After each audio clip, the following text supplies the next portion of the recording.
sommes à la FNAC et nous remercions la FNAC de nous ouvrir ses portes tous les vendredis avec un enregistrement que vous pouvez retrouver sur Facebook, YouTube, Dailymotion, Watt TV également, et puis sur la FM le dimanche matin entre 9h et 10h pour les leftos.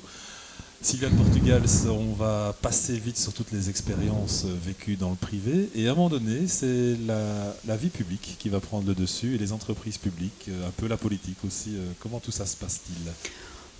C'était un peu ma vie, en tous les cas professionnelle, ce sont tous des concours de circonstances. Quand j'ai quitté Unisys pour aller travailler en 1989 pour le groupe Suez chez De Grémont, donc une entreprise privée, c'est vraiment aussi le fait du hasard, le fait des rencontres, d'avoir rencontré des personnes qui finalement vous mettent en contact avec d'autres qui vous proposent un job intéressant.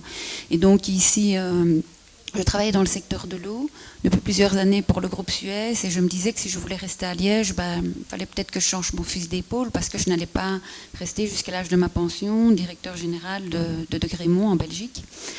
Et je rencontrais dans le cadre de mon travail beaucoup de mandataires, de personnes qui travaillaient au niveau de la politique.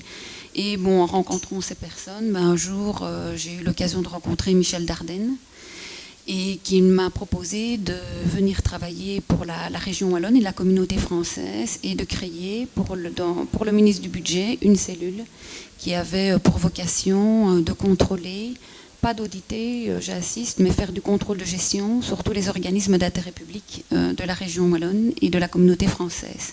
Et donc voilà, je me suis lancée dans une nouvelle aventure. Ça m'intéressait parce que ça me permettait de connaître le fonctionnement des finances publiques. J'ai eu l'occasion de créer cette cellule rien qu'avec des personnes venant du privé et je peux dire qu'on a toutes vécu une super expérience. Alors ça, c'est la vie dans un cabinet ministériel. Et puis alors là, c'est le grand saut dans une entreprise publique qui a beaucoup bougé ces derniers temps, c'est Tecteo. Oui, Tecteo. Donc en fait, Tecteo était en pleine réorganisation ou expansion, réorganisation dans son secteur énergie. Et donc Stéphane Moreau cherchait quelqu'un pour reprendre la direction du pôle énergétique. Il savait que j'avais une expérience importante au niveau du privé, dans le domaine de l'environnement et des services aux collectivités. D'un autre côté, puisque j'avais travaillé 4 ans à la région wallonne et que j'étais devenue aussi dans l'intervalle directeur général de la SLF, je connaissais le monde de fonctionnement des institutions publiques et des intercommunales. Et donc, il m'a proposé ce défi parce que c'est un véritable défi. C'est transformer le pôle énergie pour que ce pôle soit un pôle, qui rend un service de qualité à la clientèle, mais qui aussi économiquement est rentable et permet de distribuer des dividendes à nos actionnaires qui sont les communes. Alors j'imagine que ça te demande beaucoup de travail, donc les journées de Sylviane se découpent comment? Debout 6h du matin, au lit à minuit? Non, Sylviane elle se lève tous les jours à 5h du matin. Oula. Ça, c'est une habitude, puisque quand mes enfants étaient très très petits, ma seule opportunité pour les voir, c'était souvent le matin. Et donc, j'aimais bien leur préparer leur petit déjeuner, leur préparer leurs habits.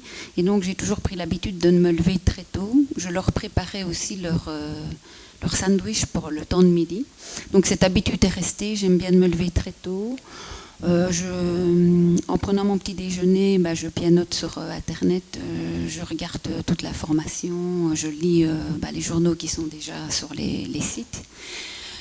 Et puis je réveille tout doucement mes enfants, je continue à leur préparer leur petit déjeuner. Maintenant ils sont grands, donc je ne les habille plus.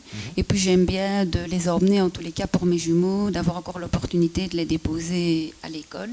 J'arrive au boulot vers 8h30 et là c'est parti jusqu'à je ne sais pas quelle heure, puisque comme j'ai différentes activités, des fois le matin, je ne sais pas quand je rentrerai le soir chez moi. On n'a pas parlé du standard, on s'est déjà croisé là au standard, une rouge et blanche, mais vraiment au plus profond de toi-même. Une vraie rouge et blanche, pourquoi? Parce que ça, c'est cette famille, mes 3 frères et mon père, mon grand-père, mes grands-mères, ma mère, on est tous fans de foot. Et donc mes 3 frères ont joué au football, mon frère aîné dans les équipes d'âge du standard. Donc tous les dimanches matins, j'allais voir jouer mon frère, et puis nous allions au standard. un dimanche sur deux, on se mettait derrière le COP avec mes frères. Mes parents étaient dans les tribunes assises. Et le dimanche suivant, puisque le Standard ne jouait pas à domicile, on allait voir le football club liégeois parce que ma maman venait d'Anse et donc elle était supportrice du football club liégeois. Donc toute ma jeunesse, c'est le Standard de Liège. Alors puisque c'est d'actualité, un petit mot de commentaire. Ce qui est intéressant, c'est que cette vidéo, on la verra pendant plusieurs mois, donc on va faire un peu de politique fiction ou de football fiction. Voilà, le Standard est en pleine négociation pour en tout cas une partie de ses parts. Comment vois-tu l'avenir du Standard ? J'espère que l'avenir sera, je veux dire, à l'image des dernières années, quoi. J'espère que l'équipe actuelle qui gère le Standard pourra perdurer, parce qu'elle a quand même montré dans les dernières années qu'elle avait pu remettre à flot et qu'elle avait pu amener, je veux dire, sur la scène une belle équipe et une équipe qui nous fait vibrer, quoi. Tu penses quoi de l'initiative des supporters, enfin de certains d'entre eux, en disant voilà, pourquoi pas devenir socios à l'image de Barcelone ? Mais oui, l'initiative, c'est vrai, elle est intéressante, mais je veux dire, il faudra trouver beaucoup de supporters et ça, je veux dire, le défi est très, très difficile à mon avis à réaliser, quoi. Ce qui est extraordinaire, évidemment, c'est que c'est le cœur qui a parlé dans cette initiative-là. On voit que c'est un club qui est vraiment dans les tripes des Liégeois. Dans les tripes, oui, tout à fait, tout à fait. Des réponses rapides. Tu fais la cuisine ? Oui. Tu vas souvent au restaurant ? Oui. Tu sors encore avec des amis ? Oui, souvent. Oui. Les vacances fréquentes ou peut-être oui, non, ça, de temps en temps des mini-trips. On vient de partir ici 3 jours avec ma fille pendant les vacances de Pâques. On est allés à Londres toutes les deux, parce qu'on avait envie de visiter Londres, mais on avait envie de faire un peu de shopping. Mais généralement, j'essaye de consacrer 3 semaines de vacances à mes enfants en été. Et donc, on essaye de trouver des belles destinations et de faire des voyages intéressants aussi d'un point de vue culturel, quoi. Ta destination la plus lointaine ? Donc en fait, j'ai été au Sri Lanka, aux Maldives à l'époque. J'ai fait les États-Unis, la côte ouest, et l'année dernière, j'ai fait la côte est des États-Unis. Alors, le Japon aussi, j'ai fait le Japon, mais ça c'était dans un cadre professionnel. La plus belle ville ? New York. Oui. Le plus beau coin à Liège ? Le plus beau coin à Liège, les terrasses. Les terrasses. On va y aller juste après, je crois. On va se quitter avec ce qui va bien à certaines personnes, et peut-être à toi aussi, dans une autre vie. Est-ce que tu n'aurais pas voulu être une artiste ? Si. D'ailleurs, j'ai fait un peu de théâtre en amateur. Et comme je l'ai dit, quand j'étais jeune, j'aimais bien de monter des petits spectacles et faire des petites représentations, quoi. Donc tout à fait, j'aurais aimé être un artiste, mais je ne chante pas très juste. Donc voilà, j'aurais pas pu être chanteuse, ça c'est déjà sûr. On va se quitter là-dessus. Merci beaucoup. J'espère qu'on aura l'occasion encore de découvrir d'autres musiques à d'autres occasions. En tout cas, l'album Rêver, il est sur YouTube avec toute la liste. Ça fait beaucoup de titres. Il y avait Bourvil aussi, mais enfin celui-là on ne l'a pas écouté. Il y en avait d'autres. Il y avait Lino Ferrer aussi. Il y avait Michel Fugain, Michel Sardou.